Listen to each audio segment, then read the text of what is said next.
त्रिभुज त्रिभुज तीन भुजाओं से बंद आकृति को क्या कहते हैं? त्रिभुज कहते हैं। बंद होना चाहिए, जैसे इस घर के अंदर चला गया ना तो बाहर नहीं निकल सकते हो, तो उसी को कहते हैं हम लोग त्रिभुज। अभी ना कि ऐसे कर कैसे छोड़ दो रास्ता, तो यह त्रिभुज नहीं कहलाएगा। त्रिभुज में तीन गो भुजा होता है, 1 2 3।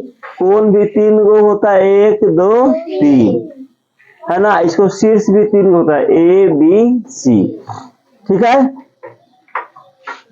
A B C तीन गो शीर्ष भी होता है। तो यह हो गया त्रिभुज। तो भुजा के आधार पर त्रिभुज के प्रकार, त्रिभुज दो भाग में बटा है, एक भुजा के आधार पर, एक ठो कोण के आधार पर। भुजा के आधार पर तीन गो होता है, एक समबाहु त्रिभुज, समद्विबाहु त्रिभुज, विषम बाहु त्रिभुज, है ना। और सम मतलब होता है बराबर, बाहु मतलब होता है भुजा, यानी तीनों भुजा आपस में बराबर हो, AB BC और AC, या AC कहो चाहे CA कहो, तीनों आपस में बराबर होगा तो उसको हम कहेंगे समबाहु त्रिभुज। हम देखो एक चित्र बना करके तीनों को बराबर किए, देखो A, तो यह कौन सा त्रिभुज है? समबाहु त्रिभुज। उसके बाद समद्विबाहु त्रिभुज। सम मतलब क्या होता है? बराबर। द्वि मतलब क्या होता है? दो। बाहु मतलब हो गया भुजा, यानी जिस त्रिभुज में दो भुजा बराबर होगा उसको हम कहेंगे समद्विबाहु त्रिभुज। दो भुजा बराबर होगा, देखो एक यह और एक यह, दोनों आपस में क्या है? बराबर है। और ये देखो वो अलग हो गया, B दे दिए ना, यह A और यह क्या है? B, यानी दो आपस में बराबर है, एक तो बराबर नहीं है, तो यह हो गया समद्विबाहु त्रिभुज। पूछेंगे तो जिसकी दो भुजा बराबर उसे क्या कहते हैं? समद्विबाहु। विषम बाहु त्रिभुज, एको बराबर नहीं हो, तीनों अलग अलग हो, एक A अलग है, B अलग है, C अलग है, तो यह कहलाता है विषम बाहु त्रिभुज। तो भुजा के आधार पर तीन गो, समबाहु, विषम, समद्विबाहु, विषम बाहु।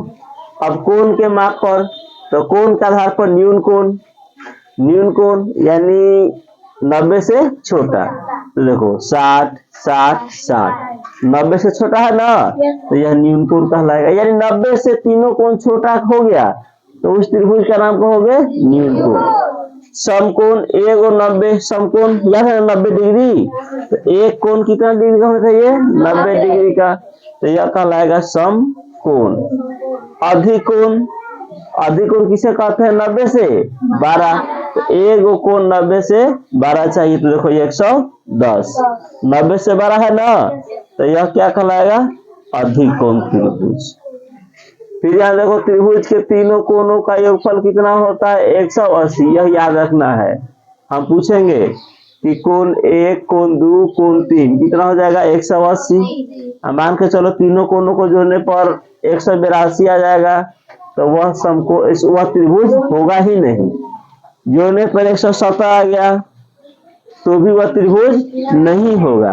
जोड़ने पर बिल्कुल 180 आना चाहिए, न उससे 12 न उससे छोटा, तो वह होता है त्रिभुज। ठीक है, कल पूछेंगे कैसे, ये भी समझ लो। पूछेंगे इस तरह से, हाँ पूछेंगे किस तरह से, पूछेंगे त्रिभुज किसे कहते हैं? तो तीन भुजा से बंद आकृति को त्रिभुज कहते हैं। त्रिभुज को कैसे बांटा जाता है? दो तरीका से, भुजा के आधार पर, कोण के माप के आधार पर। भुजा के आधार पर तीन होता है, समबाहु, समद्विबाहु, विषम बाहु। कोण के आधार पर तीन गो होता है, न्यून कोण, समकोण, अधिक कोण।